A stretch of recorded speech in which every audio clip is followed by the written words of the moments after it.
Hello and good morning, everyone. Welcome to the What's Up Wednesday. Sorry, I don't speak librarian.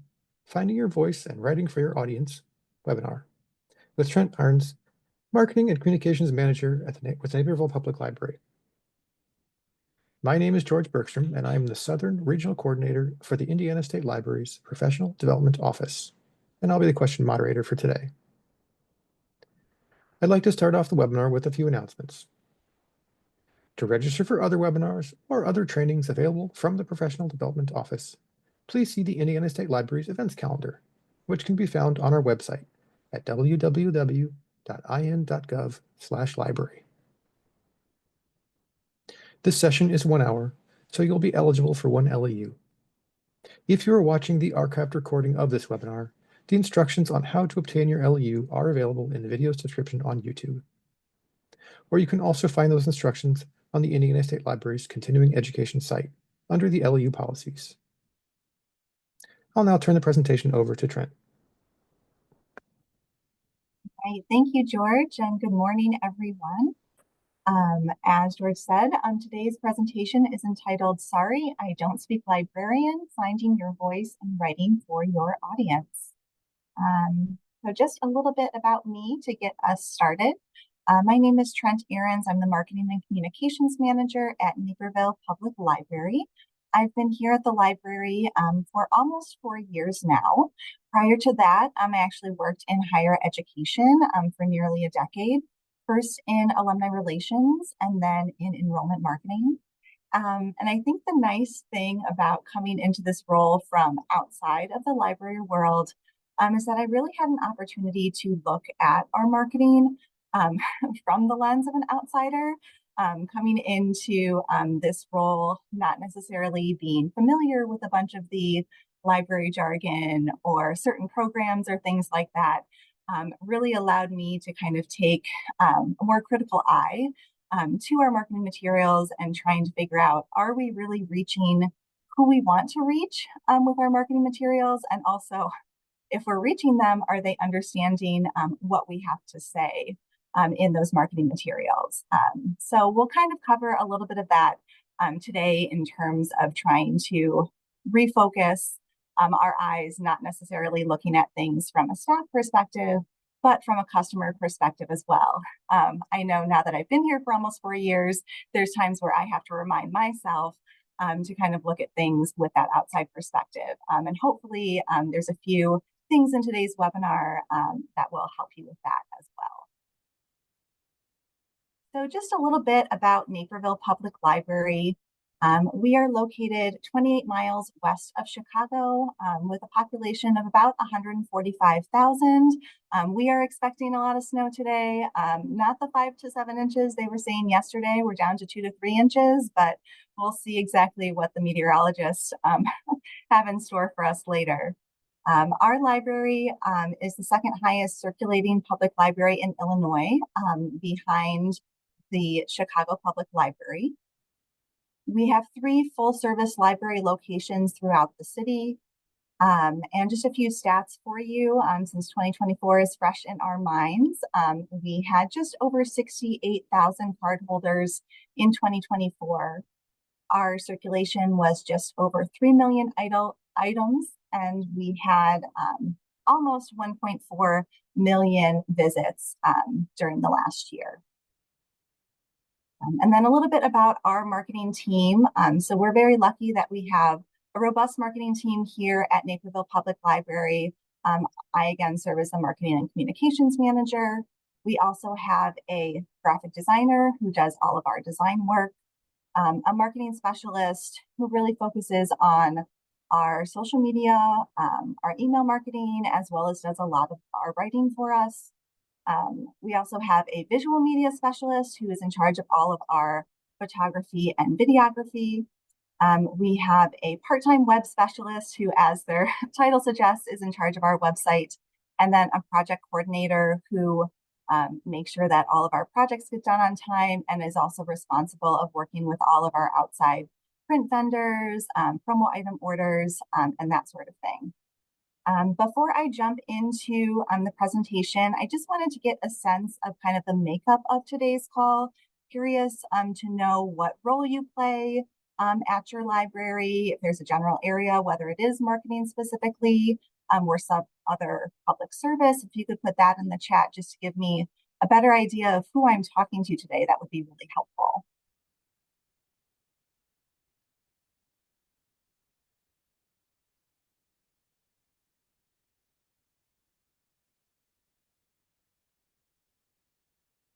Right, coming in fast and furious now. Event coordinator, circulation interlibrary loan. Okay, MLIS student, marketing career, nice. Library director, business manager, adult services, training. Okay, so we're kind of all across the board. So some of you do a little bit of everything. I understand that too, Melissa. So I'll kind of speak to, I guess, a variety of levels here in terms of marketing and kind of defining terms and stuff like that.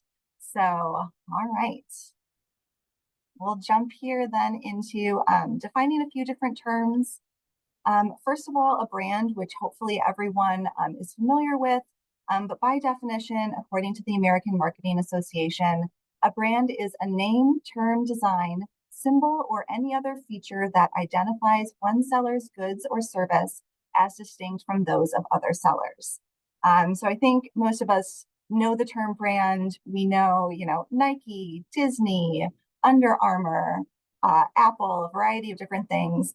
But there's, especially by this definition, the idea that a brand can really be anything that is unique and distinct from something else. So I know sometimes recruiters will talk about your own personal brand. What do you put out there that is distinct and different from other people? Same thing goes with your library. Your library has its own brand, and this entire webinar will be kind of going through how do you identify what that brand is and how do you, more importantly, speak like that brand in your marketing materials. And that's what brings us to voice. So voice is how your brand speaks to its audiences. It remains consistent across all channels and brand communications. Similarly, we have tone, and sometimes people use these interchangeably, but from a marketing perspective, tone is slightly different.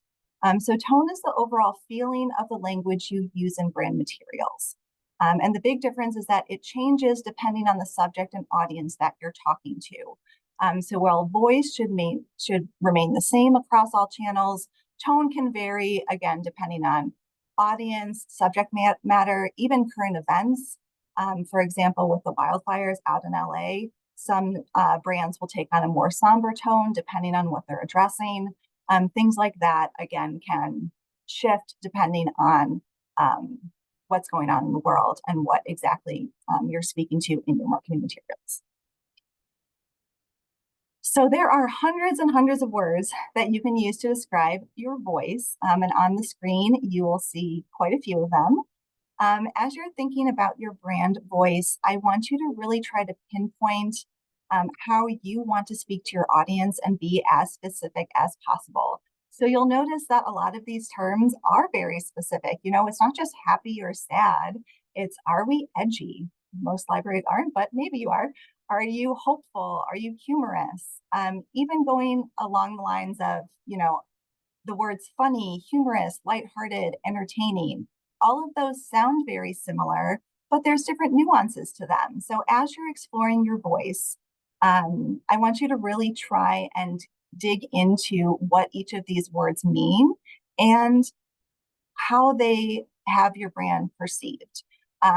So not only from the outside, but also then internally, how are the words that you choose to describe your library then internalized by your staff, by your marketing department, or by whomever is writing on behalf of your library?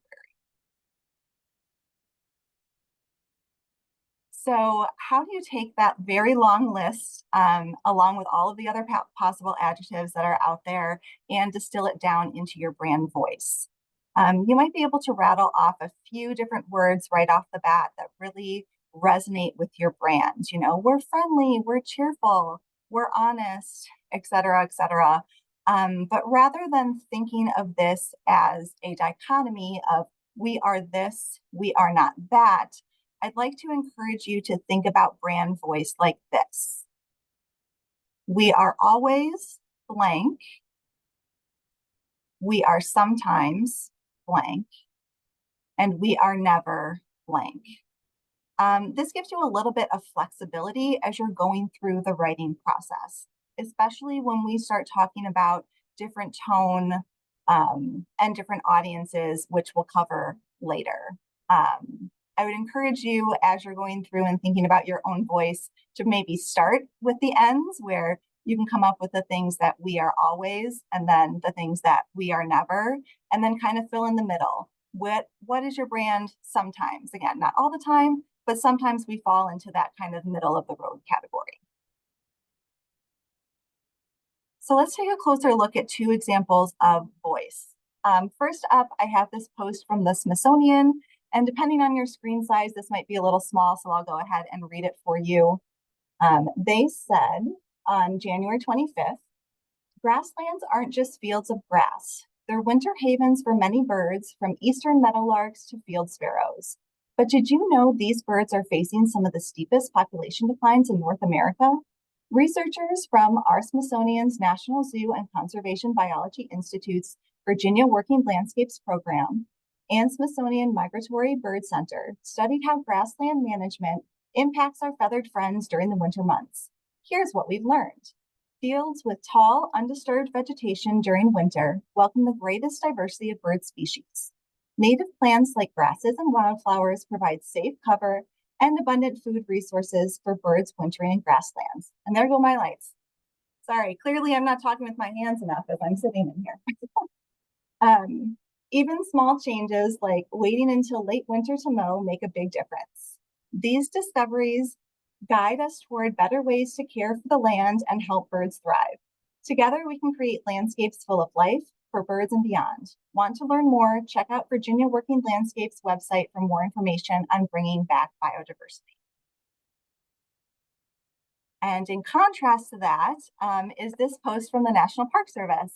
And I'm going to apologize in advance because there's really only one way to read this, and you're going to see that in a second. So ice, ice, bison. And I hope everyone's head went dun, dun, dun, dun, dun, dun, dun, dun.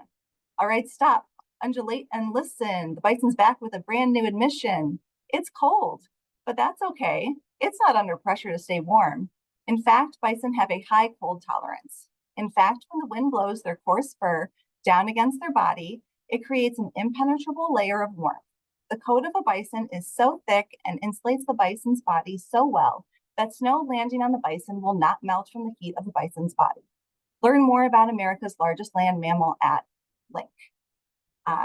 So first of all, if you are not one of the 2.2 million followers on Instagram and 2.6 million followers, Facebook has 2.2 million and their Instagram has 6.3 million followers of the National Park Service, you are definitely missing out. They are a fun follow. I would definitely encourage you all to go check out their account because they have a lot to say and a very unique way of saying it. If you look at these two posts, they actually have a lot in common. They're both about wildlife in winter. They're posted by two nationally recognized organizations, and they're posted less than a day apart, but their brand voice is completely different. So if I go back to this slide of all of our different descriptive words of brand voice, I want you all to think about how you would describe the Smithsonian and the National Parks brand voice. How are they similar, but more importantly, how are they different from a brand differentiation perspective? I want you to think about it again in those three categories of always, sometimes, never, and see if you can jot down some ideas. One set of ideas for the Smithsonian, one set of ideas for the National Park Service, and I'll give you a couple minutes just to kind of go through those on your own, and then we'll chat a little bit about them.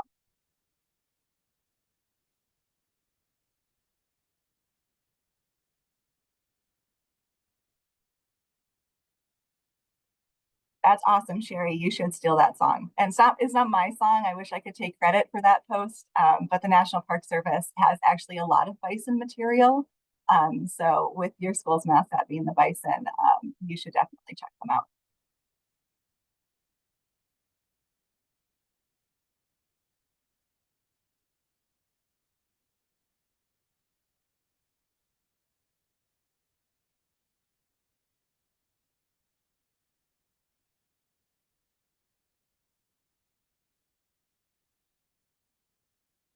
All right, I'm going to give you all about 30 more seconds, and then we'll dig into these a little bit further.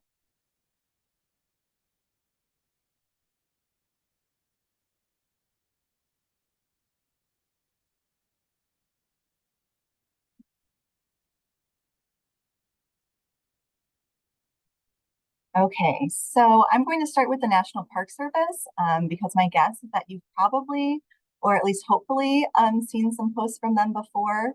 I'd also argue that I think their brand voice is a little bit easier to pin down, mostly because they're a little bit more unique and unexpected, as you can see by their Don't Go Chasing Waterfalls post here as well. So if you want to write in the chat, anyone have any ideas for how you would describe the National Park Service's voice in the always category? What do you think they are always? Informative, fun, humorous, Gen X, passionate, informative and playful, lighthearted, quirky, clever. All awesome answers. I had several of those. I said entertaining. Their entire point is really to entertain their audience. And I think one of the reasons why this page is so well loved is because it's a little unexpected. Most people would not expect the National Park Service to be as entertaining as they are. So that definitely helps their reach and helps them kind of embody that brand voice. They're also conversational. They're also always going to be having a conversation with people. They're not talking down to their audience. Janet just put creative, definitely creative as well. And then informative, I know someone else said the whole point of their post is to be informative, but again, in a entertaining and conversational way. Any ideas for sometimes?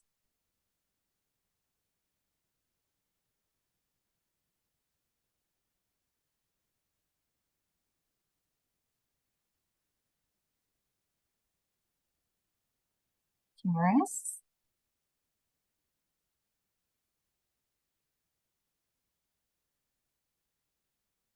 I know this is a little trickier. Playful, instructional.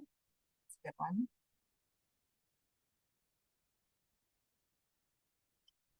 I would say that they're sometimes quirky, not necessarily in all their posts, but a lot of their posts. I also put snarky. If you do follow the National Park Service, I was actually shocked by how many times they post about not touching wildlife. Going back to someone's comment about the bison, specifically not touching bison. So they can get very snarky with their audience in terms of telling people, you know, to stay in their cars and not get out and touch bison or other wildlife. So that's definitely a part of their brand voice. I'd also say authoritative, but not necessarily in maybe the way we would typically think of authoritative, because they're certainly not necessarily bossing people around or ordering people around, but they definitely have an authority in what they're speaking about. So obviously the National Park Service is a well-respected organization, so they have an authority to speak on things like the best shoes to wear when hiking near a waterfall and things like that. But I would argue that they're always incorporating that entertaining, conversational, and informative voice, as well as sprinkling in things that are quirky, snarky, or authoritative. And then any ideas about what they are never? Formal, yes. Somber. Mm-hmm.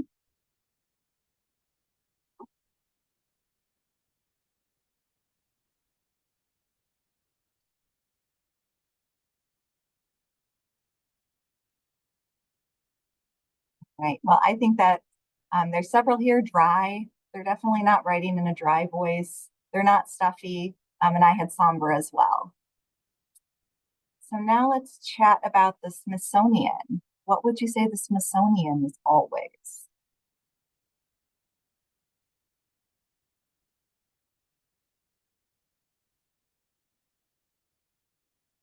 Informative,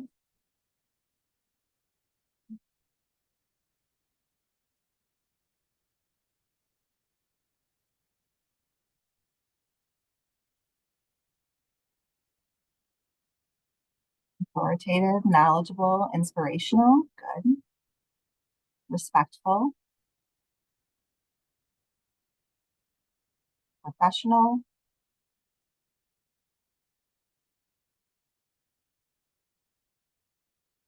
Yes, I had some very similar words here. I said knowledgeable as well. Obviously, it's the Smithsonian. They certainly have a large knowledge base and they're imparting that knowledge to their followers. I said inquisitive. They're always asking questions or encouraging their followers to kind of ask questions and learn about new things. Ooh. I said accessible. They're really trying to write in a way that makes science and anything at their museums and zoos accessible to people. You know, they're not writing in sciencey jargon because they know that that's not who's following their page. And they want to make sure that they are presenting themselves as an organization that is not just for academics, but is for everyday people. How about sometimes?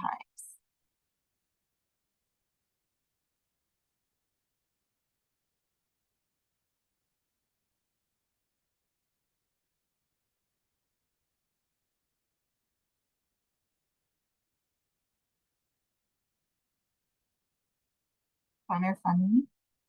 Dry? Detailed? Mm-hmm.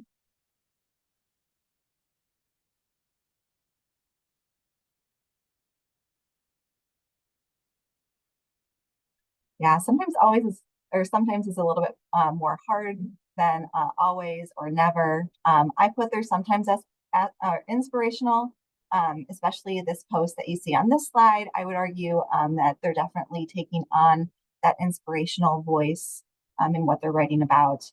Nostalgic, they do a lot of things that are history based, so throwbacks and things that are harkening back to decades past. So nostalgic definitely falls in there. And sometimes they're serious. They definitely have to take on a more serious tone than the National Park Service, just by who they are and being the Smithsonian. Any ideas for never? Quirky, silly, edgy, snarky, all great answers. I said never unprofessional, which kind of goes back to someone said always professional. So this is just the opposite of that. To steal a word from Bluey, cheeky. They are never cheeky.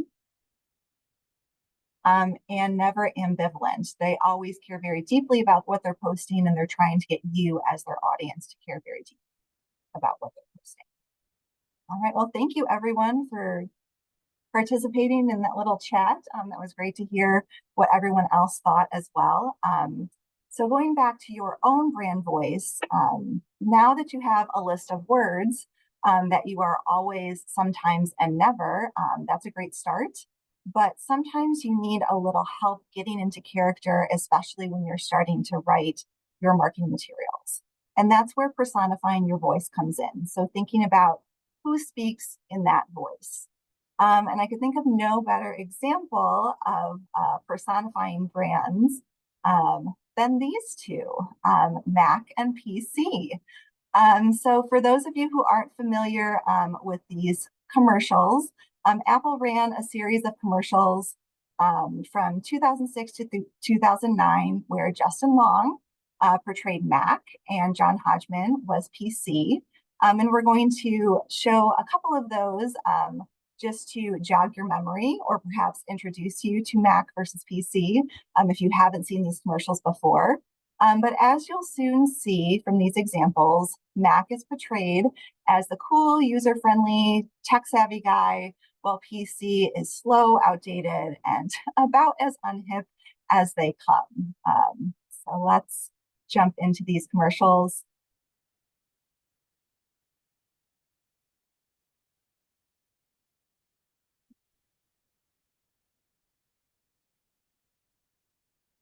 Hello, I'm a Mac. And I'm a PC. You know, we use a lot of the same kinds of programs. Yeah, like Microsoft Office. But we retain a lot of what makes us us. But you should see what this guy can do with a spreadsheet. It's insane. Oh, shucks. Yeah, and he knows that I'm better at life stuff, like music, picture movies, stuff like that. Whoa, what exactly better? By better, I mean making a website photo book is easy for me, and for you, it's not. Oh, that kind of better. Yeah. I was thinking of the other kind.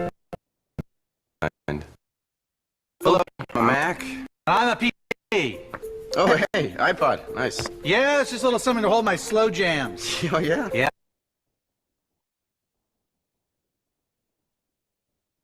You know, iLife.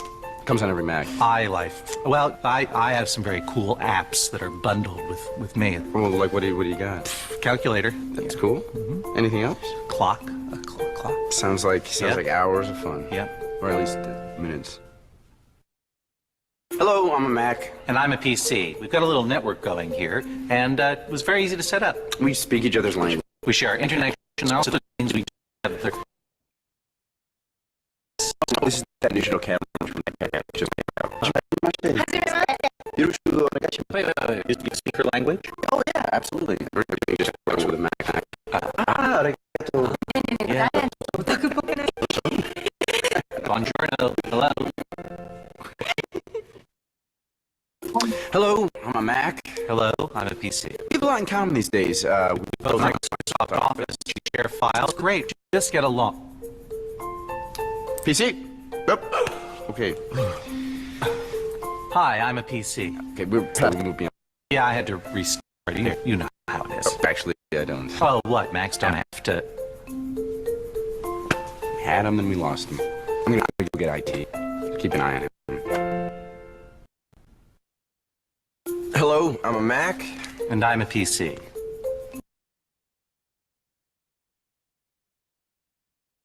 All right, so hopefully that was a fun flashback for most of you.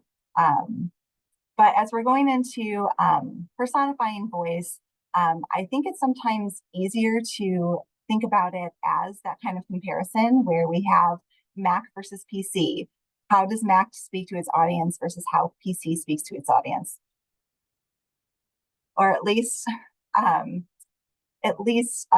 Apple wants you to perceive Mac speaking to its audience compared to PC speaking to its audience. But you'll kind of see that juxtaposition in a variety of brands and how they present themselves to the world. So we've already seen Smithsonian versus the National Park Service. You can think about it as Target versus Walmart, or Nike versus Under Armour. I think it's Coke versus Pepsi. That's a great one, George. So I think that part of this, I guess, dichotomy is also realizing that one voice is not necessarily better than the other. It's just used to present themselves differently. And depending on what target audience you happen to be in, one of these voices might appeal more to you than the other. Again, it's not a good versus bad. It's just one spot versus the other in terms of that marketing differentiation. So a couple of years ago, Naperville Public Library went through a major rebrand. We sent our staff a survey with a bunch of different questions related to branding. We said, what colors do you prefer for a new logo? How would you describe the library in 3 words? What are our top services and why, et cetera, et cetera. And one of the other questions that we asked was, if the library were a person, who would they be? And I wanted to share some of our staff's responses with you because whether they realized it or not, they were giving us a personification of our brand. So we heard Oprah Winfrey several times, kind of like and you get a car and you get a car. It was, and you get a book and you get a book and you get a book. Some people said Albert Einstein. We heard Betty White. Several people said Michelle Obama, Fred Rogers. And because we would not be a library if a couple of fictional and literary characters didn't make the list, Yoda was mentioned several times. A more relaxed version of Hermione Granger. We also heard Professor McGonagall mentioned, and then Mary Poppins, because we're practically perfect in every way, obviously. We also received responses where, rather than naming a celebrity or famous character, staff described a person for us. So someone said they would be a classy, well-dressed woman who was approachable and friendly. I feel like her name would be Martha or Glennon. Okay. That one friend who is always available to help you move, help build your new deck, or mow your lawn, feed your fish, and check your mail when you're on vacation. Maybe not your most favorite person ever, but overall a good guy who maybe isn't in your life every day, but is always steady in it. Okay, fair. I didn't like the maybe not your favorite person ever, but fair assessment. And then last but not least, we got a multiracial, highly educated woman in her 40s. She is resourceful, progressive, but holds some traditional worldviews from her childhood. She paints and gardens on the weekends and reads books before bed. She volunteers for every bake sale and participates in political marches when they don't conflict with other parts of her social calendar. She has one child and both a cat and a poodle mix. She is a librarian and her husband works in tech. All right, now someone understood the assignment here. Contrast that with the response that we got that this is a silly question. I'm sure they said it just like that. This is a silly question. And while it may feel silly, I can assure you from a marketing perspective, it's not. If I give you the bio from this last slide, do you have an image of this person in your head? Can you see her? And hopefully you're all nodding along on the other side of your computer screens. Because I would argue, of course you can. They have given you so much detail that you should be able to conjure up this person, give them a voice, and thus give your brand a voice. And that's what this exercise is really all about. It's being able to visualize who you are as a brand or as an organization, and then write like that person. So I highly encourage you all to do this exercise with your staff, or at least brainstorm with whatever team of yours is in charge of doing marketing. And just see what you come up with. It's really an eye-opening experience, and it's a lot of fun to go back and forth about who you think the library would be if they were an actual person. So if you're curious what our marketing team decided, if Naperville Public Library were a person, who would they be? We said Bill Nye the Science Guy. And going back to our always, sometimes, never exercise from before, we say we're Bill Nye the Science Guy because we're always knowledgeable, curious, and informative, yet lighthearted. We're sometimes punny, humorous, and quirky, and never vague, impersonal, or overly serious. So now that we've talked a little bit about identifying your voice, it's time to talk about your target audience. A target audience is defined as a specific group of people who are likely to be interested in your product or service. They're identified using characteristics like age, gender, income, location, and interests. And they really help focus and tailor marketing to a group of highly interested individuals instead of trying to reach everyone.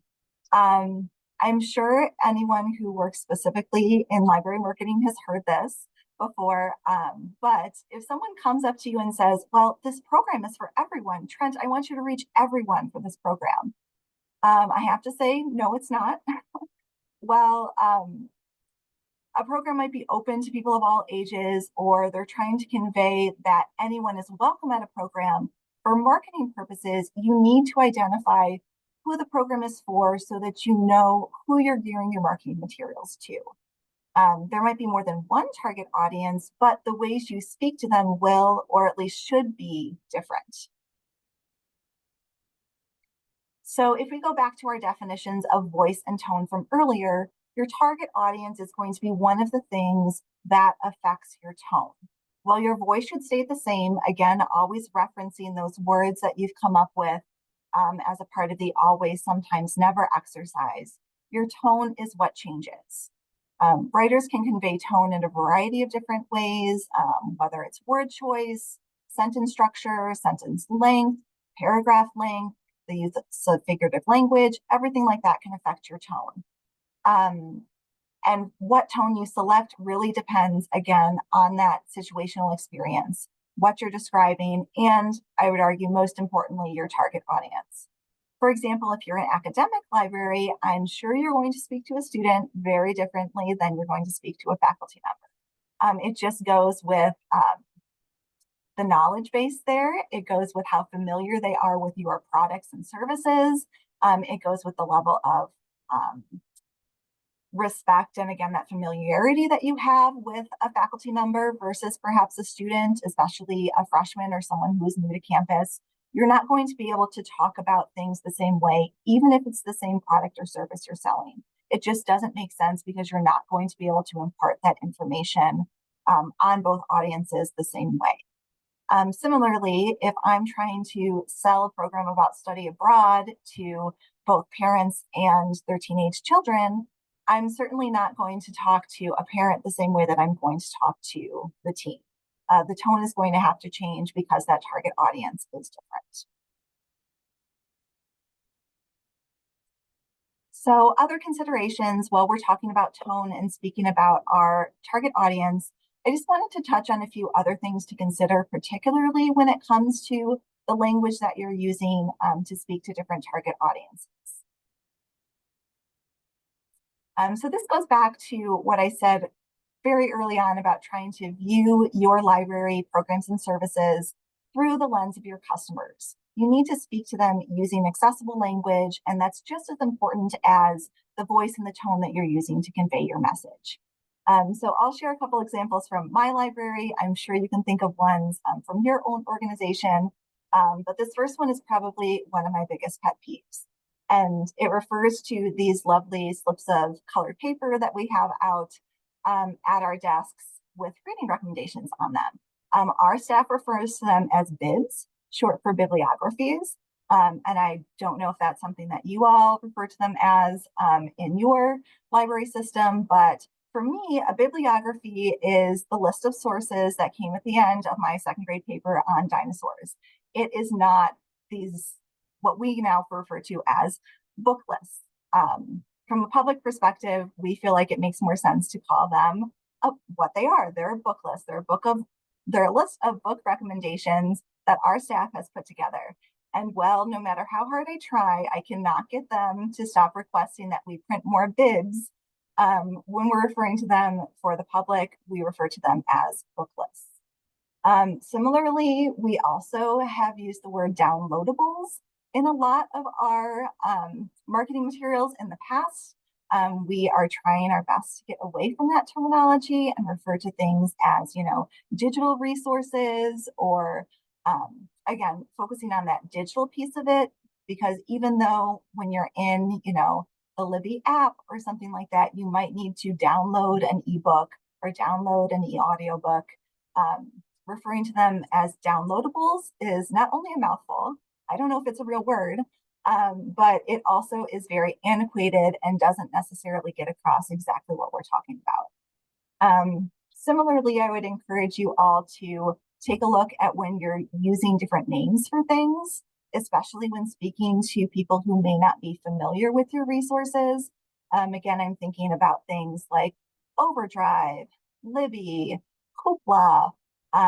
We use a digital platform for our reading programs called Beanstack. If I just throw out those words to people, especially those who are not familiar with the library, they're going to have no idea what I'm talking about.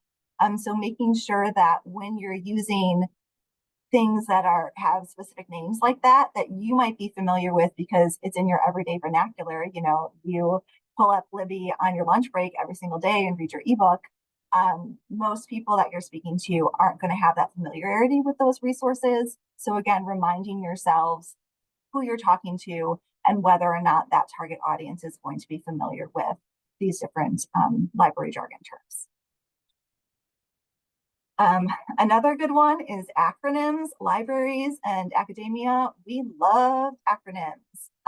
And while I would argue that most people on this call probably would understand what I'm talking about if I refer to SRP or WRP, which is our summer reading program and our winter reading program, I would bet that if I said ABC, you all would have no idea what I was talking about. ABC is a shorthand way that we refer to a program that we have. That's the Amazing Book Challenge, which is a year-long reading program that we have for adults and teens.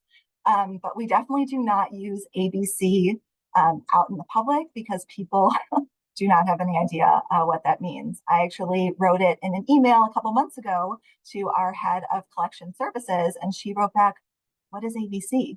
And of course, she knows the program. She knows what the Amazing Book Challenge is, but she did not understand that acronym and did not connect the two. So if that doesn't tell you that we should not be using that externally, it's certainly a perfect example of why you can't assume that people know acronyms that are common to you. One of the other things that we actually stay away from is using NPL. Only because if you go to npl.org, you're not getting Naperville Public Library. You're getting Newark Public Library, which really does not help you if you are in Naperville, Illinois. So we try to avoid using NPL just because we don't necessarily feel like those who are out in the public, especially those not using our services, would be able to equate that directly with the library. So we refer to ourselves as Naperville Public Library on the first instance, and then the library and any other subsequent references within our marketing materials. Similarly, we have two organizations in Naperville who use the acronym NPD, which could be Naperville Police Department or the Naperville Park District, depending on who you are or what you're reading. So again, I think any of those acronyms, you have to be kind of careful in how you use them. Another thing that I just wanted to briefly touch on is also the naming of services. So a couple of years ago, we launched something that we were referring to internally as early literacy kits. So they're kits intended for children under 5 years old. They have, each one has a different theme. Dinosaurs are pictured here. We have ABCs, animals, all different kinds of themes. And each box contains 3 or 4 books, as well as a couple of related toys to that theme, and then a handout for parents and caregivers that talks about how to use the kits to enhance early literacy skills. So questions to ask, games to play, different interactive things that the child and parent can do together, again, to help enhance those early literacy skills. But when we were taking a closer look at it, we kind of said to ourselves, especially from a marketing perspective, okay, well, what's early literacy? Do people understand what early literacy means? And we decided, generally, no, it's not a term that most people in the public use. So we decided to call them one more time. We decided to call them read and play kits instead, because that's exactly what they're doing. They're encouraging an adult and a child to read and play together. And while that enhances early literacy skills, we felt like we could make the argument that read and play sounds like a lot more fun, both to the child and the adult, than early literacy might. So just another thing to consider as you're going through your different products, services, programs, anything like that, is considering when you're naming things, how are they going to appear to the outside, and will, again, they resonate with your target audience. So that was everything I had for today. Just wanted to open it up to questions, either about voice or marketing at Naperville Public Library in general. Feel free to put those in the chat, and I'd be happy to answer any of them. That was great, Trent. All right, so let's open this up now. Anyone have questions? Go ahead and put those in the chat. Because the activities were so engaging, I did not see any questions while you were presenting. So the floor is open. First person to get one in gets their question answered. And while you all are thinking about that, I will go ahead and grab the link for the LEU request form.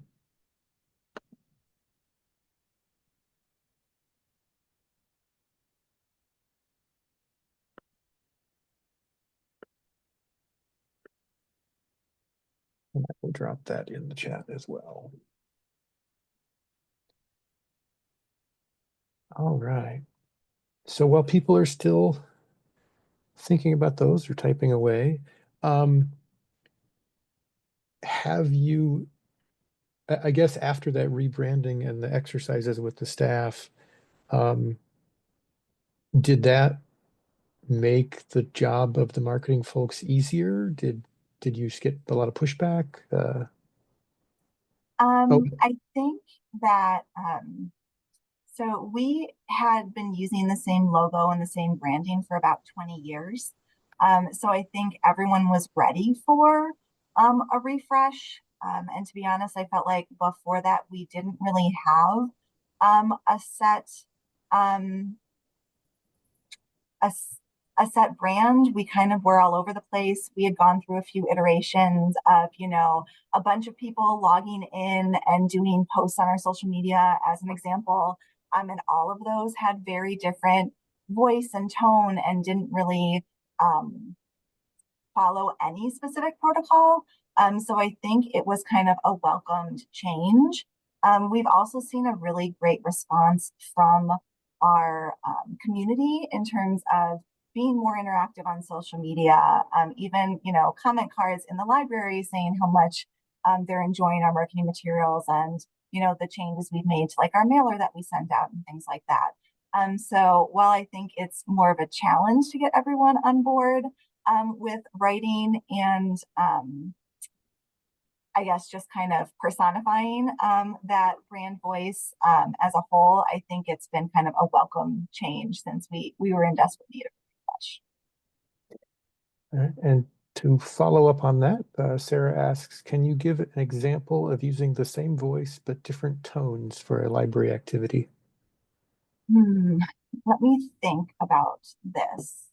So I guess that's same activity, same voice, but different tone. Yes. So let's see. So really when you're talking about tone, you're talking about changes in language and how you're addressing people. So if I'm trying to think of one that's going to be starkly different to really illustrate this. But let me go back to that program, like I mentioned, with if you're doing something about study abroad and you want to make sure that you're reaching two different audiences, one being the teens or students who might be interested in studying abroad, and wanting them to come to this program, and then one being their parents who you're trying to encourage to come as well. If your overall voice is friendly, outgoing, and inspiring, I would say, this is so hard off the top of my head, but I would say that you're going to use language for parents that still follows, hey, I went to the University of Illinois. Hey, University of Illinois parents, we're so excited to be bringing this representative from our study abroad office to the library. They're going to be giving a presentation about safety and affordability, and the different options that you have for communicating with your student when they are studying abroad. So again, I feel like, visit the library website for more information. And then if you're talking to the students, you're probably going to, again, use that same friendly, outgoing voice and be, hey, students, please be sure to stop by the library today. We have so many really cool opportunities about studying abroad. You can choose wherever you want to go, and you'll earn college credit, and it's the same tuition prices as many of our partner institutions. You don't want to miss it. I feel like you're able to kind of tweak it more on the information level, if that makes sense. So while your voice is still the same, you're tweaking your tone in terms of some of that information you're sharing. And again, perhaps different sentence structures and things like that. Annabelle That asks, was helpful. Sorry, it was hard yeah, on the no, no. test. Annabelle asks, how do you get feedback on your marketing to know how or when to adjust? And any favorite tools or techniques? Sure. I think, the wonderful thing about our digital marketing now is that you really have so many things at your fingertips in terms of social media. You can see reach, you can see interactions, you can see how many views a reel has and things like that. Similarly, we've been able to utilize information from our e-newsletters that go out in order to inform programming. In fact, we had one where we just had something about an adult program that was like cutting the cord, ways to move away from traditional cable. And we had that scheduled in one of our smaller meeting spaces for about 30 people. And all of a sudden we saw that on the e-newsletter, it was getting hundreds of clicks. And we're like, oh no, we better do something about this, because it could end up having a lot more people in attendance. So we moved it to one of our larger meeting rooms, put out 75 chairs, and we had 107 people attend. So I feel like that was definitely a prime example of when you can see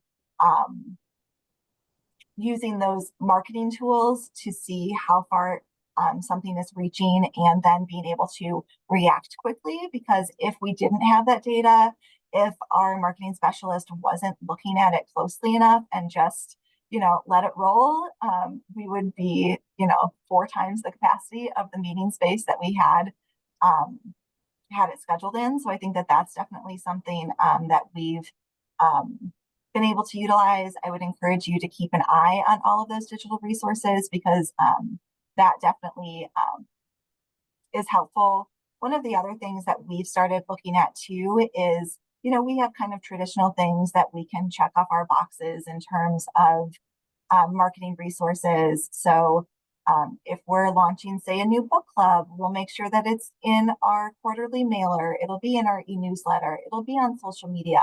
And if we've ticked all of those traditional boxes, and after several months, it's just not getting traction, then usually we kind of go back and say, okay, is there a very specific target niche audience that this program is meant for? Can we reach them? Can we find some creative way to get to them? And if we can, we will. And if we can't, then we usually go back to kind of our programming team and say, okay, we've tried everything from a marketing perspective. Is this program right? Do we need to make changes to the program too? So I feel like there's kind of that back and forth in terms of, if the marketing's not working, is it the marketing, or is there something we need to change about the program or service itself to make that a better fit? Great. Francis asks, we've got 23 branches in our system, and rolling out new information to everyone is a challenge. What has worked best for you to get everyone on board with removing library jargon? Are you able to hold trainings for staff, or is there another method of rollout? Yeah, we have done some trainings for staff, but obviously our 3 locations is a little bit different than your 23, Francis. So I feel your pain, because I know it's hard with 3 locations. I can't imagine it with 23.